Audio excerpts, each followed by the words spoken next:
sih belum datang jam segini deh. Apa nak? Itu si Sahila. Mantannya Vicky Prasetyo. Hei, Sahila! Sahila! Hei, kamu ngapain? Sahila! Sahila, kamu ngapain? Ih, jemput aku dong. Oke, Sahila. Ayo. Sahila aja kayak sapi banget. Sahila! Sahila, kamu kemana aja? Sahila! Sahila, kamu kemana aja? Ah, nyangkut ini, berat gak aku? Kamu ngapain duduk di sini tumben? Ih, aku tuh kangen banget, beneran sumpah aku kangen banget sama Oke Bos, aku kangen sama Kak Vicky, aku kangen sama AA juga. Tapi kalau ngomongin masalah Vicky Prasetyo, apa yang kamu kangenin sama Vicky Prasetyo? Ayo duduk Sahila. Aku yang kangen sama Kak Vicky, aku tuh, aku duduknya di mana Kamu sekarang? sini aja lah. Bre, dia aja jadi host lah. Kenapa? Ya, Kan sini. Kak Gigi kan istri AA. Udah, nah kita ganti lagi lah hari ini lah, nggak mulai hari ini. Tapi ya bos, Gue males kalau ada masalahnya Nagita. Kak Gigi. Aku kalau sama dia tuh cuman bagus di built-in, tapi akunya nggak bisa bergerak ketemu cewek-cewek. tapi Sahila Iya. yang ditanya sama kita-kita nih, Sahila sebenarnya kangen gak? Iya, kamu kangen gak sih? Iya, beneran kangen banget. Apalagi maksudnya terakhir-terakhir kan Kak Vicky masih di sini. Terus Iya. aku udah lama gak ketemu sama Kak Vicky juga. Terakhir kita kabar-kabaran di grup kan, pas Kak Vicky sebelum ditangkep. Kasihan banget. Mm-mm. Gini, kita kangen sama Sahila, Sahila juga kangen sama kita, Oke Bos juga kangen. Kita akan lihat kekangenan kita masa-masa Sahila bersama di Oke Bos. Looking to visual. Kalau Vicky resign, yang jadi penggantinya antara Aero sama Aksal. Kenapa? Gua ini gak main-main. Lu mau ngapain? Kalau sampai kayak begini, gua akan berhenti, gua resign. Maksudnya aku bersyukur banget gitu pertama kali aku menjadi co-host dan beneran ketemunya tuh sama AA sama Kak Vicky. Kalian berdua tuh bener-bener yang tadi AA bilang gitu, kayak menutupi kekurangan aku dengan sama AA sama Kak Vicky itu ngebantu aku buat kayak lebih berani ngomong. Kemah apa yang gak jelas? Kemana? Iya. Ya pokoknya kita doain ya buat Kak Vicky yang terbaik. Kak Vicky mudah-mudahan keluarganya juga dikuatin semuanya. Ya, kita doain lah, sembuh lah. Cepet sembuh, Welcome back Sahila. Bukan Sahila maksudnya gimana ya? Arapi cepet sembuh gimana Ya, sih? maksudnya cepat Ya Arapi kan sempet sakit. Sakit kan, Nak? Bukan maksud gua. Buat Vicky cepat sembuh dari luka-luka masa lalu yang membuat masa depannya dia menjadi lebih semangat lagi. Karena Amin. setiap manusia yang memiliki masalah, justru kita menyadarinya nanti. Saat kita sudah melewati masalah itu, kita pasti akan berterima kasih kepada sebuah masalah. Dengan bintang tamu kita yang satu ini juga nih, ada Sahila, ada juga bintang tamu kita satu lagi, ini adalah senior kita, seorang ibu yang banyak sekali mendapatkan cobaan, tetapi juga mendapatkan berkah. Dan sampai sekarang, dia adalah sosok artis yang luar biasa dan juga ibu yang luar biasa karena beliau sangat luar biasa. Ini dia, Ibu Dewi Yul.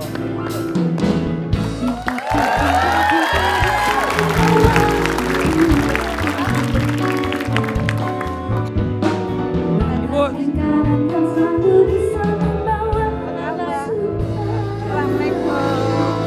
Masya Allah. ini Ibu Dewi Keren Yul. banget nih, Tante. Masya Allah, gemes banget, cantik banget. Alhamdulillah ya Allah. Oh, jadi Ibu Dewi Yul ini banyak cerita. Aku juga sama anaknya Ibu Dewi Yul sama Teman. Teman. Yang mana, A? Surya. Sama Surya.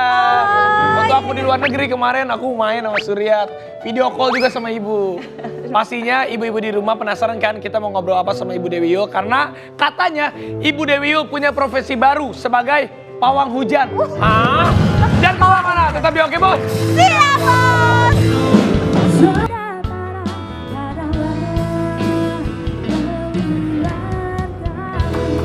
Kembali lagi di Oke Bos. Siap, Bos. Ada Sahila. Ibu Sahila, Dewi. alhamdulillah udah bisa senyum lagi ya, Bos ya? Udah tadi, tapi kita harus happy di sini. Ibu Dewi Yul, emang bener Ibu sekarang punya profesi baru sebagai pawang hujan. Itu di mata suamiku. Oh. Karena kan suami saya itu senang fotografi. Jadi senang fotografi. Jadi sering kalau kita keluar kota gitu liburan, motret motretnya kadang black and white, terus suka ikut kompetisi juga. Jadi kadang suamiku itu butuh cahaya. Nanti sayang ini terlalu terang gitu, aku butuh agak redup. Ya aku doa aja dan suamiku percaya ya Oh gitu. sesuai dengan apa yang diharapkan dan itu sering banget seperti itu. Jadi pawang buat suamiku aja lah. Aku tuh kalau sama Ibu Dewi Yul, aku udah paling suka tuh yang lagu Semua Terserah Padamu. Wah, aku pengen Ibu Dewi Yul nyanyi dong buat aku sedikit aja Bu. Rapnya aja. Duet atau di C ya, di C. Ah. Semua Terserah padamu, aku begini adanya. Ku hormati keputusanmu, apapun yang akan kau katakan. Sebelum terlanjur kita jauh melangkah, kau katakan saja. Wah. Coba lu nyanyi, coba. Tadi. Aku suka banget. Coba rapnya. Semua terserah. Aku begini adanya. Aduh ya, lu segitu aja adanya udah. Lu nggak bisa. Udah highlight itu sebenarnya suaranya bagus, ada genrenya. Lu tau Genre- gak lagu-lagu yang disetel sama ondel-ondel? Nah, terus highlight tuh bagus tuh. Tapi Ibu Dewi Yul itu setiap kali bicara dan bernyanyi selalu juga terbiasa udah pakai bahasa isyarat Ibu ya. Belajar dan latihan. Waduh. Karena waktu kecil anak-anak diajarin verbal oleh saya. Jadi aku mengajari mereka verbal, setelah mereka dewasa mereka jadi aktivis isyarat, sudah tahu bahwa isyarat itu sangat bermanfaat. Sekarang saya yang belajar isyarat. Itu. Saya bener. Tapi maaf Bu, aku suka takut salah. Apa namanya? Tuli. Tuli. Kan dulu dibilangnya tunarungu. Dulu ya. Tunarungu. Dan itu buat anak-anak tuli itu sangat mengganggu. Karena buat mereka kalau udah bicara tuna artinya ada ketidakberdayaan, ada kerusakan. Tapi kan rata-rata banyak yang dari bawaan lahir sudah tuli. Ya. Jadi buat mereka itu kita bangga dengan kita tuli karena kita punya identitas dan kita punya bahasa sendiri yaitu isyarat. Ini hebat loh, maksudnya aku Ibu Dewi Yul ini berarti ibu yang hebat karena bisa mengajarkan Surya, anak-anaknya kan waktu itu juga selain Surya juga ada almarhumah Giska. Nanti kita akan bahas tentang keluarganya dan bagaimana seorang Ibu Dewi Yul menjadi ibu yang luar biasa dengan apapun yang sudah diberikan oleh Allah Subhanahu wa taala. Tapi kita kangen-kangenan dulu nih sama acting sinetronnya Ibu Dewi Yul, Looking to Visual. Fatno, Mas Jarod sudah datang ke sini? Sudah, tadi kelihatannya lagi nelpon di kantor. Sudah dibilang jangan pergi kemana-mana? Belum. Apa saya panggil saja kemarin? Iya. Iya. Kamu ini jangan melaporin Anda toh sama ibu, Jang. Siapa yang melaporkan Anda? Enggak. Aku bicara apa adanya. Apa enggak betul kalau kamu itu menyuruh saya merayu Pak Jamin supaya dia mau menjadi sponsor pameranmu? Iya, betul. Betul. Iya, karena Pak Jamin itu orang kaya. Orang yang suka membantu terhadap orang yang membutuhkan pertolongan, Jang. Lalu kenapa Mas Jarod enggak ngadep sendiri? Loh ya, karena saya belum kenal dengan Pak Jamin. Dan saya ini kalau bicara kurang luas. Ibu Dewi Yul berakting sama Pak Eng. Waduh, Pak Eng sama Tahadi nih mantep banget ini. 35 tahun yang lalu. 35 tahun yang lalu, Bu. Berarti itu udah berapa tahun berkarir sampai sekarang Bu Dewi Yul?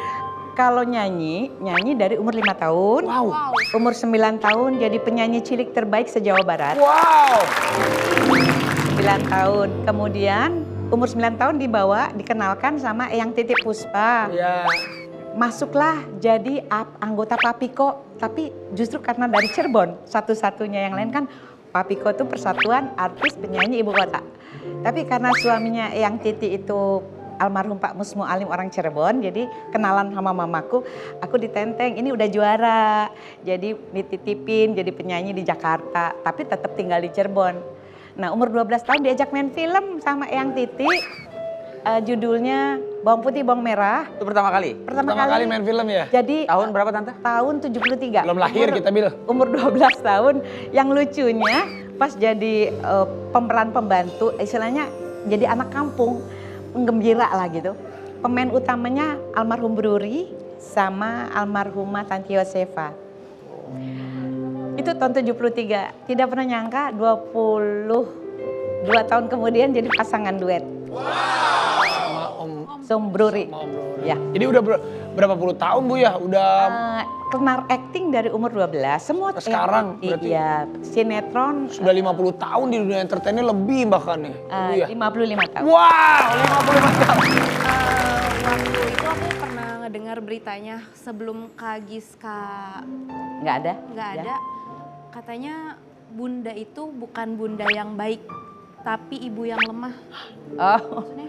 Giska Ya. ngomong begitu waktu itu. Giska itu selalu mengingatkan, dia selalu memberikan kekuatan gitu.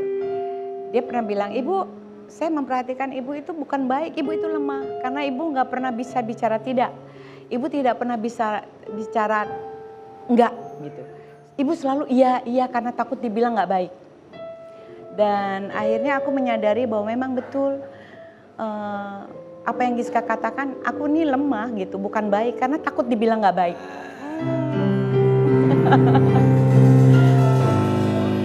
Jadi Giska itu memberikan kekuatan, memberikan spirit, energi, daya juang. Kalau dia melihat aku menderita, dia susah, ibu harus tegas, ibu harus tegas, ibu nggak bisa lemah gitu, nggak bisa bilang iya aja menerimanya nggak. Jadi dia yang support untuk ibu harus tegas, ibu harus kuat, ibu harus berani, selalu gitu. Itu yang membuat aku, wah ini memang hadiah terindah lah. Allah memberikan titipan 4 anak, 2 mendengar, 2 tuli, dan kekuatanku dari mereka. Karena apapun yang terjadi, aku tidak mau dipisahkan oleh mereka. Giska sebelum menghembuskan nafas terakhir, Ibu Dewi pernah merasakan, Ibu Dewi merasakan mukjizat dari Allah Subhanahu Wa Taala. Mukjizatnya seperti apa yang waktu itu Ibu rasakan sebelum Giska? Jadi waktu Giska itu sakit meningitis awal bulan Maret. Jadi kita liburan sama-sama gitu. Di situ dia udah mulai ngerasa kepalanya sakit, pusing. Masuk rumah sakit 1,5 bulan, dokter udah give up. Tulang sumsumnya sudah diambil karena meningitisnya tuh sebetulnya mau diambil belum banyak endapan cairannya, tapi dibiarkan juga menyiksa dia. Akhirnya dokter ya memang udah segala upaya lah, 1,5 bulan dibawa pulang. Kemudian saya rawat sendiri di rumah. Jadi aku udah merasa puas banget gitu, dalam artian dia udah berteman dengan sakitnya. Jadi kalau dia lagi sakit kepala betul, dia cuma manggil Allah, aku ajarin, panggil aja Allah, Allah dia lagi dekat sama kamu, panggil minta ampun. Sampai akhirnya dia udah nggak ngerasa sakit lagi. Jadi udah jarang sekali, cuma minta dipeluk gitu. Setelah di rumah 1,5 bulan itu kurang lebih tanggal 8 Juni, dia mulai hilang kesadaran, mulai kejang, terus kita bawa ke rumah sakit. Nah, malam itu tiba-tiba setelah di rumah sakit 2 jam kali ya, dibawa habis maghrib, itu jam 8, jam 9. Masya Allah sembuh, dia bisa bahasa isyarat, bisa ngobrol. Itu dia bisa meluk aku dan bilang I love you, dan bilang sama ayahnya Miza sama Doni, jangan lepas silaturahmi dengan ibu. Jadi aku tuh di situ udah gerung-gerung, aku histeris, nangis. Sementara suamiku bilang ini mukjizat. Nah, malam itu aku tungguin, besoknya aku harus ke Palembang, ada undangan nyanyi. Itu dia lagi ngobrol sama Doni. Jam 7, aku bilang, sayang ibu pamit ya. Itu enggak kayak sakit, dia cuma bilang saya ngantuk. Apa itu? Ngantuk. Matanya udah merah kayak orang ngantuk. Dibilang gitu ya? Padahal pagi itu pagi, dia udah sempet bobok malam. Pas begitu aku lihat, oke, aku cium dia tutup mata. Rupanya itu terakhir dia lihat aku dan lihat dunia. Habis itu. Itu mukjizat ya? Mujizat banget. Dan habis itu aku cuma bilang, ya Allah, pertama Waktu dia lahir aku ngeliat dia. Tapi terakhir dia mau pulang, dia terakhir ngeliat aku. Buat aku udah lega gitu, puas banget. Pulang dari Palembang, aku nggak tidur tuh 24 jam. Karena siang dia koma, dokternya harus ngambil tindakan, harus dibongkar tengkorak kepalanya. Aku cuma bilang, aku ikhlasin karena tadinya mintanya dokter jangan mengganggu apa-apa. Tapi dokternya bilang, kenapa dibawa ke rumah sakit kalau nggak boleh diambil tindakan? Jadi serba salah, karena ini dia katanya udah hilang ingat, udah koma dan sudah badannya sudah kejang-kejang terus. Akhirnya aku kasih izin dan aku nggak tidur, tetap nyanyi dan orang nggak tahu apa yang terjadi di panggung itu. Setelah selesai nyanyi, Kapolda Sumsel itu aku ingat banget undangannya. Setelah nyanyi aku baru bilang minta doanya karena Giska malam ini operasi. Jadi waktu nyanyi aku nggak ada yang tahu, biasa aja. Tapi habis itu nggak pernah bisa tidur sampai pagi, nyampe ke rumah sakit. Dia udah nggak sadar karena udah dioperasi. Aku cium kakinya, itulah yang aku nggak pernah bisa lupa. Aku cium ujung kakinya Giska, aku bilang, sayang, ibu ikhlasin kamu pergi duluan, nanti kita ketemu, kamu jemput ibu. Dan ibu nggak akan masuk lagi IGD, apapun yang terjadi. Aku naik tuh ke depan pintu ruang ICU itu, aku doa aja zikir itu semalaman sampai tengah malam hari Jumat jam 2.30 dinyatakan nggak ada. Begitu dengar di dalam, aku udah nggak masuk lagi, di dalam ada yang jagain, ada yang teriak gitu. Aku cuma bilang, pertama aku ngomongnya alhamdulillah, alhamdulillah ya Allah dia nggak menderita lagi. Baru innalillahi wa inna. Dia udah bahagia. Ini adalah satu cerita bahwa apapun doa seorang ibu itu sangat luar biasa. Seorang anak bisa menjadi anak yang hebat karena doa dari orang tuanya, dari ibu terutama. Makanya ibu baru ayahmu. Jadi buat kalian semuanya, buat ibu-ibu yang lagi nonton hari ini, keikhlasan adalah kunci yang paling luar biasa. Dan juga setelah yang satu ini, kalau tadi kita mendengarkan cerita dari seorang ibu yang luar biasa, aku akan mengundang, ini adalah satu anak yang luar biasa. Yang dia sampai rela menghentikan banyak aktivitasnya, sampai dia menunda pernikahannya demi untuk menjaga ibunya yang sedang sakit. Jangan kemana-mana, tetap di Oke Bos.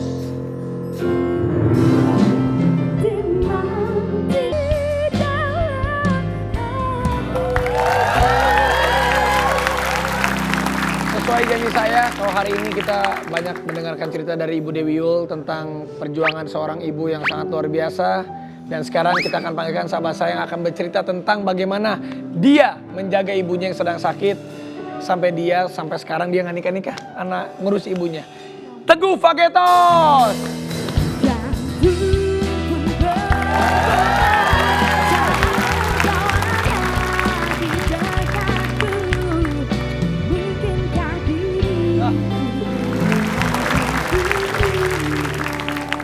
Ini Teguh nih, teman lama saya ini, udah lama kita nggak ketemu ya gue ya? Iya benar, lama banget. Lama banget, jadi Lagunya keren-keren, Bos. waktu aku Emang pernah nyanyi bareng, ngeband enggak, bareng? kan nge-host acara musik kan, wah Fagetos tuh seminggu bisa 2-3 kali datang ke acara musik yang aku bawain.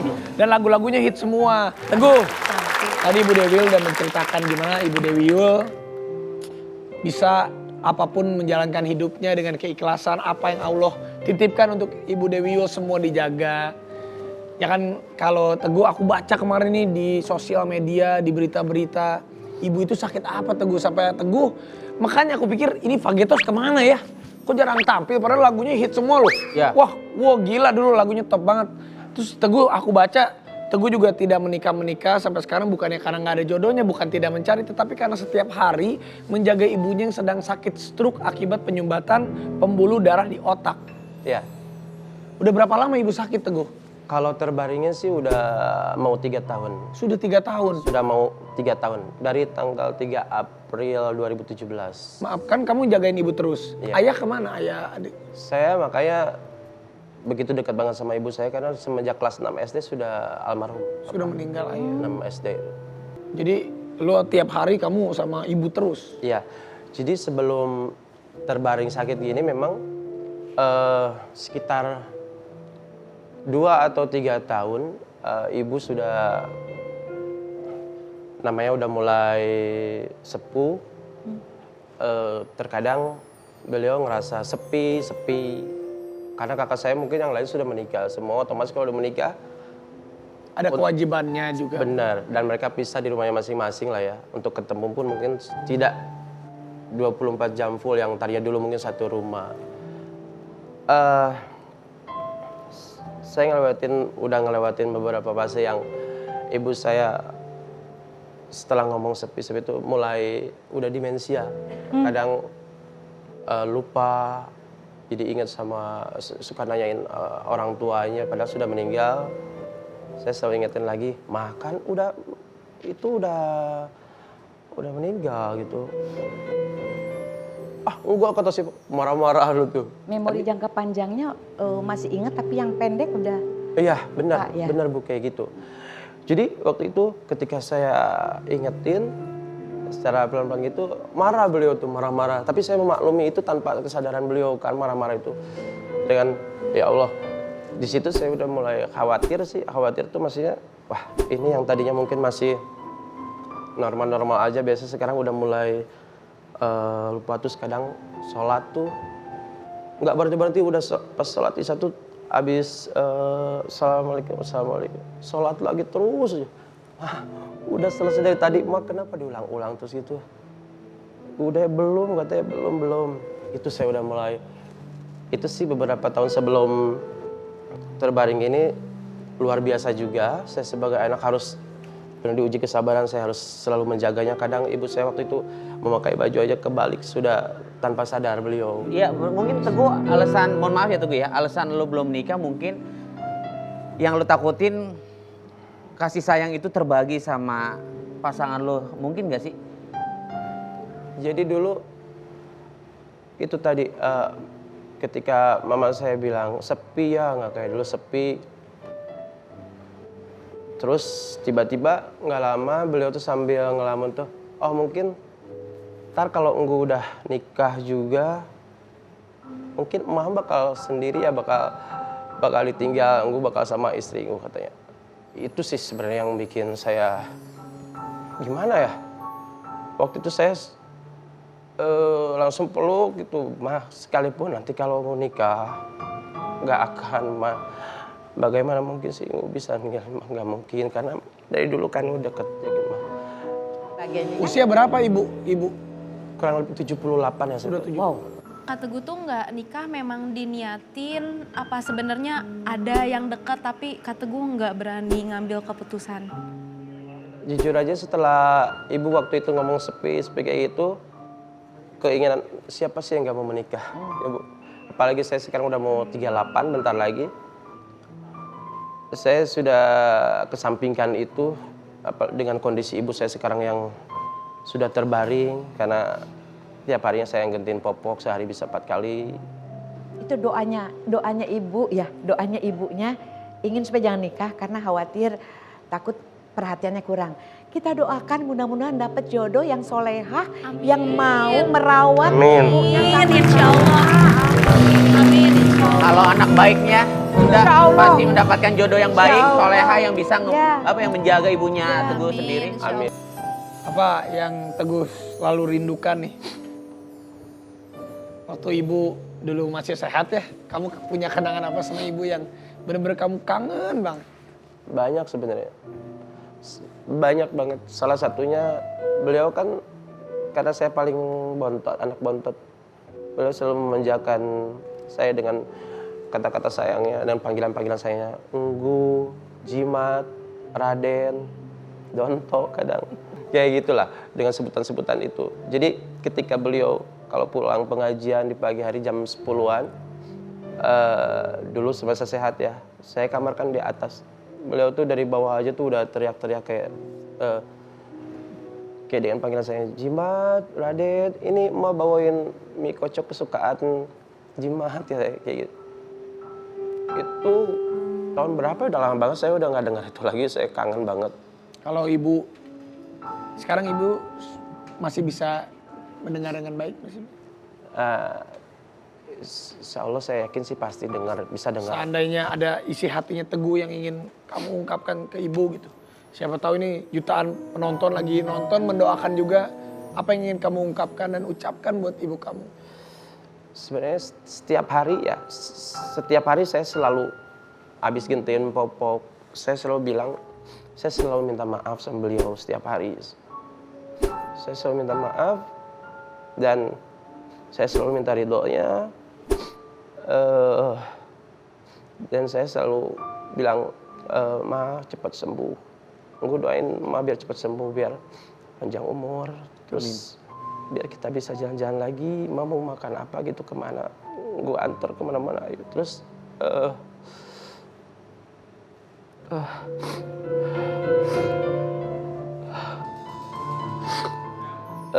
saya selalu bilang, Ma, gue sayang banget sama Ma. Ma sayang gak sama gue?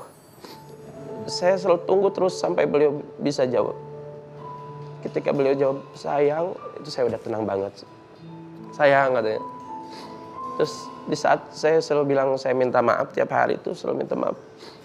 Beliau pernah bilang pelan walaupun ada yang pelan karena sakit. Karena makannya masih susu lewat selang, Bu. Katanya, gue gak punya dosa sama Ma. Dosa apa? Gue punya dosa. Luar biasa seorang ibu bisa begitu. Saya ngerasa banyak dosa karena mungkin selama ini belum bisa jadi anak yang baik. Tapi ya Bos, kalau gue lihat Mudah-mudahan barokah, Ya. tinggal nunggu upah dari Allah. begitu sayangnya ya Bunda ya Teguh sama orang tuanya. Ya. Nah, lu Ya. pernah nggak sih yang belum kesampaian untuk ngebahagiain orang tua lu, khususnya mama gitu, ibu? Sebenarnya apa yang sudah saya lakukan walaupun orang-orang sekitar otomatis tahu ya keseharian saya sama ibu saya di saat sehat pun saya mencoba untuk membahagiakan beliau, tapi walaupun orang sekitar bilang katanya gue anak yang baik gitu, ini udah apa sih bisa bagian emak, tapi kayaknya nggak pernah cukup Karena bisa untuk bagian ngerasanya saya belum kita mau bisa. punya apapun juga nggak ada Ya. yang bisa membalas segala apa yang sudah orang tua berikan kepada kita. Orang tua mah nggak minta apa-apa, ah. Yang penting anaknya bahagia, anaknya sayang sama ibunya, itu udah lebih dari Orang tua mah cuma satu, minta doa selalu untuk orang tua. Nggak pernah minta apapun itu. Minta kita didoain. Anak yang soleh. Kita cuma minta didoain biar kita dilapangkan, nanti kalau kita pulang kan harapan orang tua cuma minta doa. Karena Mudah-mudahan orang tua hidupnya kan memberi aja kan, Kak. di obrolan kita hari ini dari sosok seorang Ibu Dewi Yul, dari Teguh, menunjukkan bahwa memang orang tua ke anak orang tua itu tidak akan pernah ada yang bisa mengalahkan cinta dari orang tua ke anak.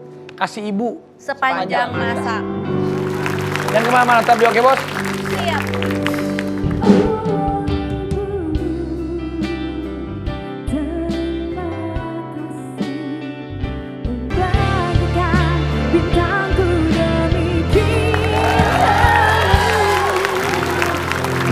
Bil, hey, ini gue nanya sama lo, ini buat apaan nih? Woi, Oh, itu dingin banget sumpah. batu esa, itu dingin banget, ah. Nih justru itu gue lagi ngumpulin ilmu supaya biar kuat muka gue nyelam ke batu es ini ya, karena gue tuh ngantuk banget tuh. Mau ngapain? Mau nyelup? Mau Ya, nyelup? gue ngantuk banget, makanya gue pengen nyelup ke es batu ini. Yang ada lu malah pilek. Udah, lu jangan aneh-aneh deh. Mendingan lu minum kopi andalan gua kalau pengen melek, ya. Tuh, Bos, kalau yang namanya kopi kan itu pasti bikin kembung, Ini kopi beda. Ini kopinya bikin melek tapi nggak bikin kembung. Yang serius nih. Nanti gue minum kopinya malah kembung lagi. Pasti ampasnya juga pasti ganggu, karena kan kalau kopi-kopi itu ampasnya tuh banyak, gak keren. Ntar kalau pas minum kelihatan ampasnya di gigi gua. Ini gua serius. Enggak, lu tenang aja. Kopi ini bikin melek tapi nggak bikin kembung dan ampasnya cepet turun. Nggak akan ganggu sama sekali. Lu percaya sama gua. Kalau memang itu kenyataannya, coba gua. Nih, kopi andalan Raffi Ahmad. Kopi hitam Gilus Mix. Bikin melek tapi nggak bikin kembung. Kopi hitam Gilus Mix ini beda banget karena ampas kopinya cepet turun. Dan juga kopi hitam anak muda yang aromanya kreatif banget. Ada aroma gula aren, tuh lihat tuh. Vanila dan juga pandan, lu tenang aja. Oh, ada beberapa varian gitu. Gula aren, vanila, pandan. Kalau gue mah kalau cuma kebanyakan teori, males bukti dong, bukti. Nih gue masih ngantuk, coba. Ya, gue buatin buat lu deh. Buktiin kalau misalkan gue minum ini, terus mata gue melek, baru gue percaya. Iya, ini gue buatin buat lu, tenang aja. Kopi hitam. Ini kopi hitam Gilus Mix. Nih, tenang Bil. Oke. Nih. Ini yang apa? Rasa apa? Aroma vanilla buat Bailey Sapautra. Rasa vanila. Ya. Wah.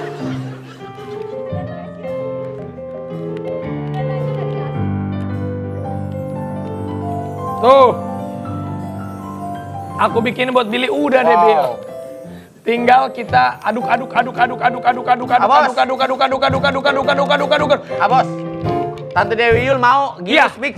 tenang. Tante Dewi Yul kita bikinin, Teguh bikinin juga. Sahila kita bikin juga. Tapi ini aku bikin dulu buat Billy Saputra. Kopinya udah siap diminum. Bentar ya, Bunda. Aku cobain dulu ya. Ini terbukti apa enggak nih? Mata aku nyantuk banget nih. Cium dulu aromanya. Gua ambilin dulu yang gua. Ini aromanya aroma vanila nih, ya kan, Bos? Bener. Ini kok bisa kopinya sekreatif kayak gini sih, Bos? Iya kan nih yang gua nih. Aroma gula aren. Kreatif banget ini kopinya Wah, anak parah muda. ini aromanya. Iya, ini kopinya anak muda pastinya harus kreatif. Gua minum ah. Oke, kita minum. Tapi Apalagi? ini Bos nih, sebelum Baru minum udah tapi apalagi? Bos, gue tuh takutnya ampas itu bener-bener ada, Bos, terus nyangkut di gigi. Gue tuh kayak nggak percaya diri nanti Kan kalau gua udah ngomong di depan bilang, kamera. kan gua udah bilang kopi hitam Gilus Mix ini ampasnya langsung turun, jadi nggak bakalan ganggu. Lo lihat nih kalau kopi yang lu bikin tuh. Nih, Lo gue lihat kan tuh. biasa minum kopi kayak gini nih, ampasnya banyak banget. Ya Allah. Kalau gue minum, gue ngomong terus kelihatan tuh Tuh ampasnya. ampasnya di gigi gue. Iya. Tuh lihat bawah tuh, dari bawah tuh. Tuh bandingin, jauh kan? Jauh banget ya. Jauh dong. Kopi hitam Gilus Mix. Wow, kameramen mau ya? Ini Mau. pasti enak. Ini vanilla gue minum. Udah nggak perlu banyak ngomong, kita minum tos dulu lah. Cheers. Oke, kita minum, guys.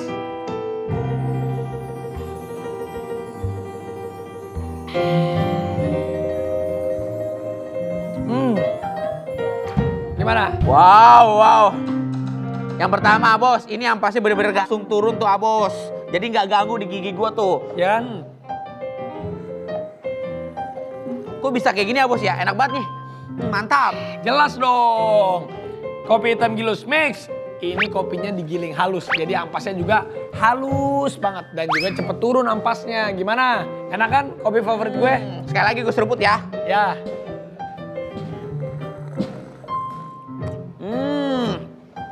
Emang bener kopi hitam Gilus Mix, kopinya anak muda, Bos. Plus aromanya kreatif banget lagi. Jadi ketagihan nih gua nih ya, Bos. Pokoknya habis ini gua harus nyetok di rumah, gua borong semua kopi Gilus Mix-nya. Kopi Gilus Mix. Kopi hitam anak muda. Waduh, untuk Ibu Dewi Yul terima kasih banyak. Buat Teguh juga terima kasih. Mudah-mudahan cerita kita di hari ini bersama Ibu Dewi Yul menceritakan. Bu, Ibu ada yang mau disampaikan nggak? Untuk semua ibu-ibu yang lagi nonton, apapun itu. Buat ibu-ibu yang sedang melihat, selalu semangat, apalagi dalam masa pandemi seperti sekarang ini. Tetap mencari celah untuk bersyukur. Kita semua memang sedang susah semua, tapi banyak yang lebih susah dari kita. Tetap semangat, jaga diri, dan tetap jaga protokol kesehatan, cuci tangan, berjarak, dan pakai masker. Oke, buat teman-teman, khusus buat para penggemar Fagetos dimanapun berada, mudah-mudahan kalian bisa menjadi anak yang berbakti kepada kedua orang tua kalian. Amin. Mudah-mudahan cerita dari Ibu Dewi Yul dan juga Teguh Fagetos membuat kita selalu sayang terus sama keluarga. Karena harta yang paling berharga adalah keluarga. Kita kangen-kangenan nih sama Fagetos. Udah lama kita dengerin Fagetos. Teguh nyanyi Betapa Aku Mencintaimu. Sampai ketemu lagi di Oke Bos. Siap, Bos.